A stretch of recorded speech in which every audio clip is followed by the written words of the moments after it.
Dude, seriously? Quit stealing blankets. Who are you to judge? Yeah.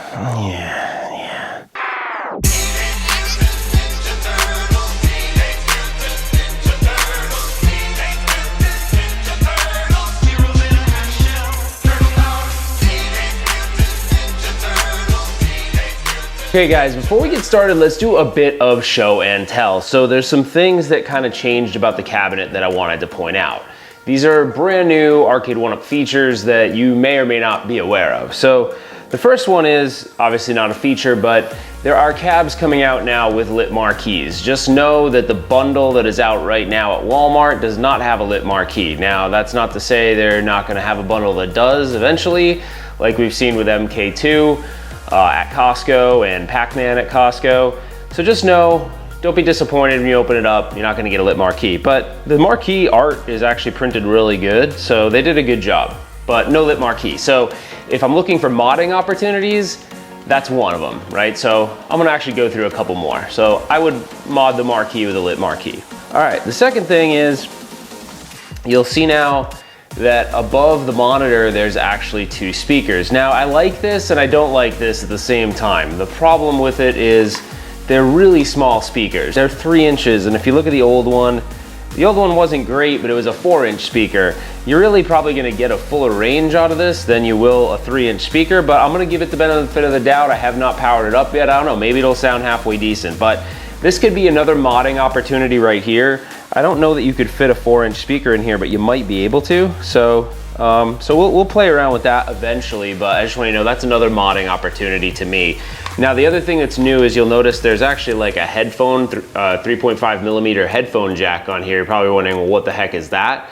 How audio is fed to these speakers is actually through the PCB, so kind of interesting. So there's a couple mod opportunities here. Is that right here is where this plugs in. So right here's your 3.5 millimeter jack. Now that speaker system plugs into here. So if you wanted to, you could bypass that altogether as long as you have something that you can plug in a 3.5 millimeter jack. You could plug in an amp, a whole bunch of different things. So just know your possibilities to mod the audio aren't just contained to this. If you wanted to put like a sound bar on top or anything, you could, because the output of the audio is actually coming out of the PCB and it's using a standard 3.5 millimeter audio connection. So kind of cool. While I have this in my hand, I will show you this really quick. This is the new monitor. I always forget the BOE is the model or the brand name. I don't know, it's an off-brand type thing. The thing you'll notice is, if you haven't seen this already in other YouTube videos, the connection to the control panel has changed. It's a smaller ribbon cable, so not as many connections, just makes it simpler to connect. Just be aware of that. And then on the PCB, there's a couple things. There's this on and off switch, which is kind of weird. You can, I guess you can turn it on off and then turn on the unit, and I think the lit marquee either stays on and nothing else goes on or something. I don't know, it's a stupid feature. It's inside the cabinet. You're not gonna be going inside, flipping it on and off. I don't know, I don't see the point in that.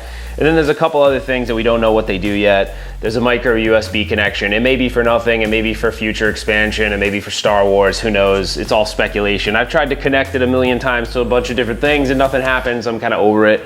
I'll save that for other people that have more time. The other thing that's cool is, so the control panel. It's the first ever 4-player control panel from Arcade1up. Yes, I still have the protective coating on this. I did just see a review online that someone forgot to take this off, so shows you're a noob, but that's cool. Anyways, so here it is. It looks really good. The artwork is great. I didn't see any changes that are recognizable from when I played it at E3, but I did want to take the cover off the bottom so you guys could see what it looked like under here. So I'm gonna do a close-up of this so you can see it, but what you're seeing here is they've changed the PCB. It's the first time I've seen this one. It's a different PCB underneath here. Doesn't really have any markings that would indicate it's for other games, but who knows, they may reuse these things. But they've got a different PCB. The sticks, as you can imagine, they're pretty loose. Not a big fan of the loose sticks. I actually thought at E3 it was because so many people were playing them, but they're just really, really loose. Not a big fan of that. The buttons are Sanwa clone buttons, so don't expect clickies, which is kind of unfortunate. I would rather have a Hap style, you know, type of a button with clicky. So your upgrade opportunities may be really simple. You could upgrade the buttons potentially. You could upgrade the joysticks. I'm gonna actually upgrade the joysticks, not for this particular video, but I'm thinking a Sanwa JLF with a 4-pound spring with the colored bat tops to match the turtles, or a Hap competition stick, and you can get different joysticks for the Hap competition stick. So you should be able, I think there's a purple one, so you should be able to get all the colors of the turtles there. So if you want, your options could be a Hap competition stick or potentially the JLF. Now I think the JLF is gonna fit way better in here because they're using Sanwa clones already. My only problem with Sanwas is if you look, or not Sanwas, sorry, Hap. If you look right here, this one's very, very close to the edge, and Haps have like a really wide base.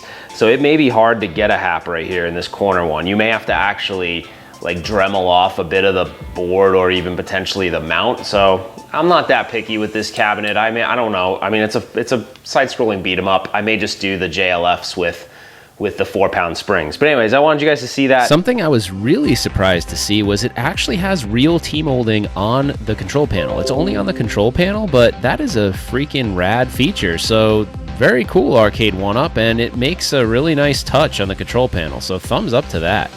All right, let's take a more detailed look at the cabinet. The thing is pretty beautiful. The riser looks awesome. The control panel is just amazing looking. I'm really impressed. And the marquee looks good. I mean, everything is pretty spot on. The side art looks amazing. I gotta hand it to them. They did a really good job. And the bezel around the monitor looks great too. And you know, April, she's looking totally 90s. So who can beat that? It's looking good. Let's do some gameplay. All right, guys, it is time to fire this thing up and play some turtles. So gameplay time. So here's what I'm gonna say. Volume slider, very cool. You can turn it right and left and it goes from 0 to, I think, 15. So kind of cool. And then your speakers are mounted right up here. So we're gonna go right into the first TMNT. I will tell you, you have to use the controls all the way to the left to actually manipulate this menu. None of the other controls will work. So just so you know that might be an annoyance for some, just pointing it out. So then once you have your game selected, you select the A button, which is actually part of Leonardo's character. It's the attack button. That will start that game. Then you'll hear the intro music, which, here it is. Teenage Mutant Ninja Turtles, Teenage Mutant Ninja Turtles, Teenage Mutant Ninja Turtles. I don't know, man. Sounds pretty lame to me, but honestly, I don't care that much, but it sounds lame. All right, I'm gonna play as Donatello because I always do. When you press your player 1 button, it also inserts a coin. So what they did with the MAME ROM is they actually made this button both coin and start, so you can keep pressing it and it keeps putting in credits. All right, we'll skip through this. So I have played this a little bit.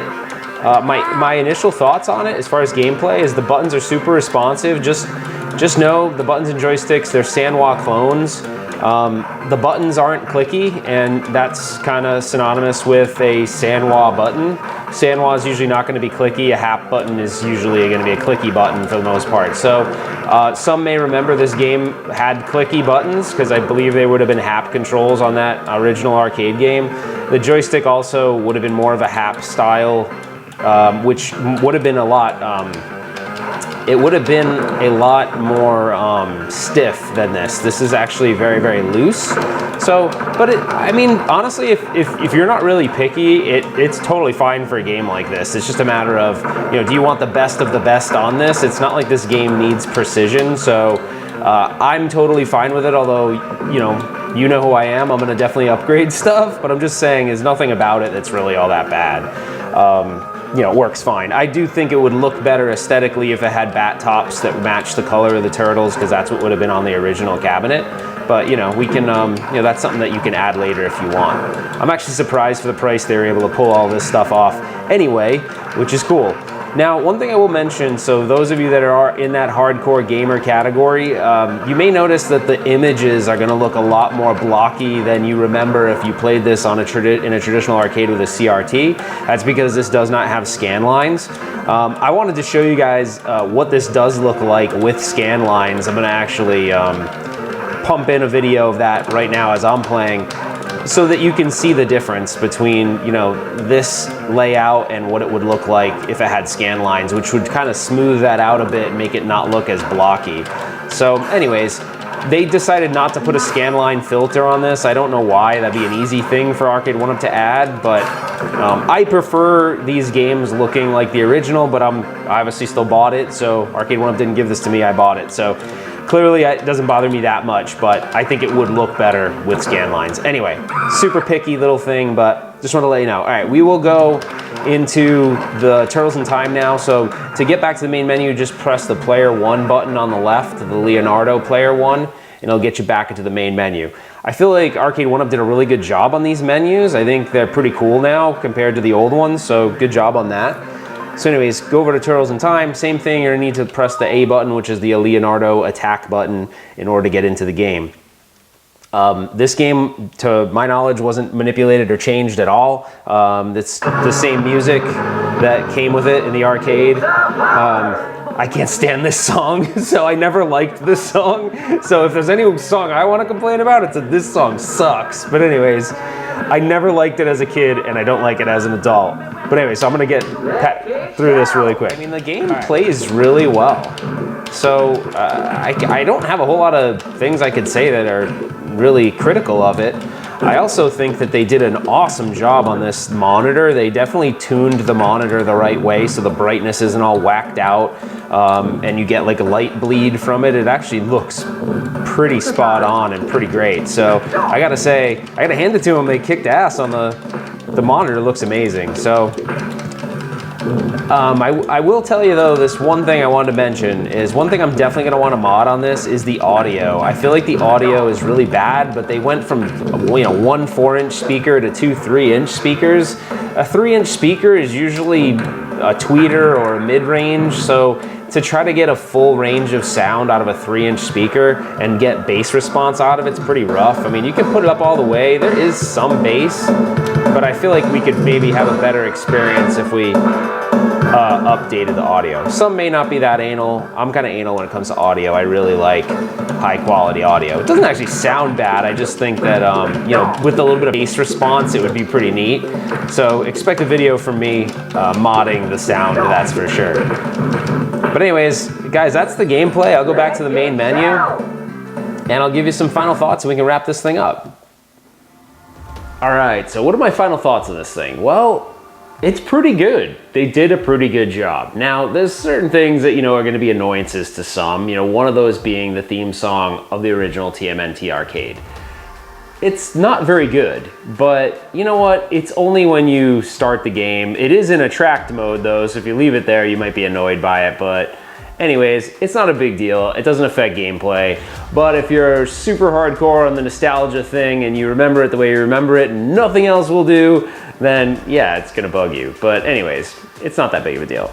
The other thing that I think could have been better is the sticks feel kind of loose. It doesn't really affect the gameplay though. So for a game like this, it's not like it's a fighting game and it needs ultra precision. So it might be fine for most, and I think it will be fine for most. I would probably prefer it have had the colored bat tops to match the turtle. That would have been kind of neat. So I'll probably do that. I also think it might be good to just add a 4-pound spring to the Sanwa clone. It'll give it a stiffer feel. It won't feel so loose. I think it will help. Outside of that, the buttons are obviously, they're not the same clicky buttons you would have remembered from the arcade. So in that regard, you could change them or you could just leave them. Like I said, maybe it doesn't matter, but if you're super anal, it might. But again, you're buying a $400 product and you're not gonna be able to expect it to be 100% the arcade experience, right? Because if you want that, you're gonna buy a refurbished one of these full size and it's gonna cost you a hell of a lot more than 400 bucks.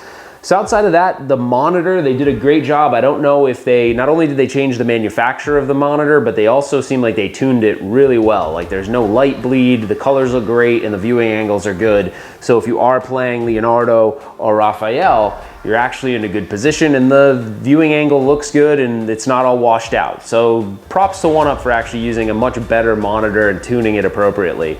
It is lacking the light up marquee, but that's something that you can get as an aftermarket thing if you want. And my only other thing that I'm not super stoked about is probably the speaker system. It sounds okay. I'm kind of anal on that too, so I'm gonna have a subsequent video where I update the sound. But that's it, guys. Can I recommend this? I really would. If you're a TMNT fan and you want to relive those memories of playing this in arcade, I really would. You know, there's gonna be some things that the purists, and I kind of toe that line between I'm a purist and I'm okay and casual. So certain things are gonna definitely bother me and I'm gonna change them. But for the most part, I think as long as you're a casual gamer that just wants to relive that experience, it does a fairly good job at that.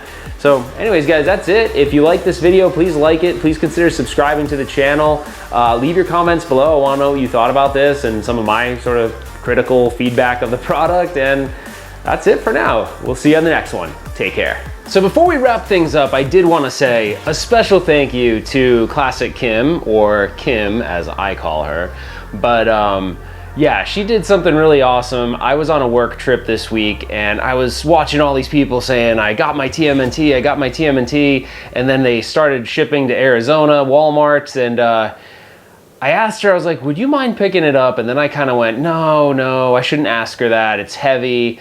And she, even though I told her no in the end, she still went and got it. So that's like really awesome. And I mean, I love her anyways, obviously a lot, but I was extra happy to know she did that. So she didn't look that happy in the picture right here when she got it, because I guess she dropped it on her foot and she has a bad foot. But anyways, I made dinner that night and smoothed it all over. So stuff's really good now, but she wasn't that happy with me because I don't think she realized the size and scope of the box. But admittedly, I did tell her not to get it, but she did, which is really sweet of her. But anyways, that's it, guys.